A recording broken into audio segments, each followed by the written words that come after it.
स्वातंत्र्य दिनाच्या 78व्या वर्धापन दिनानिमित्त बुलढाणा जिल्हाधिकारी कार्यालयावर तिरंग्याच्या रंगाची भव्य विद्युत रोषणाई करण्यात आली आहे, जी नागरिकांचे लक्ष वेधून घेत आहे। यावर्षी पहिल्यांदाच जिल्हाधिकारी कार्यालयावर अशा प्रकारची रोषणाई करण्यात आली आहे, ज्यामुळे संपूर्ण परिसर उजळून निघाला आहे।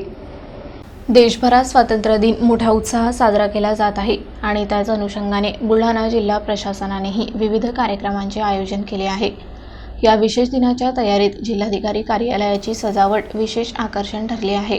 तिरंग्याच्या 3 रंगांची ही विद्युत रोषणाई सायंकाळी आणि रात्रीच्या वेळी एक मनमोहक दृश्य साकारत आहे, ज्यामुळे नागरिकांमध्ये उत्साहाचे वातावरण आहे। विद्युत रोषणाईमुळे कार्यालयाचा परिसर एक प्रकारचे देशभक्तीचे प्रतीक बनला आहे।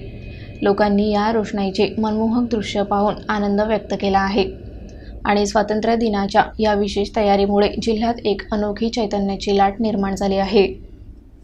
अपने शहर की हर खबर सबसे पहले देखने के लिए आज ही अकोला न्यूज़ नेटवर्क के YouTube चैनल को सब्सक्राइब करें और बेल आइकन पर क्लिक करें, ताकि हर वीडियो की नोटिफिकेशन सबसे पहले आपको ही मिले।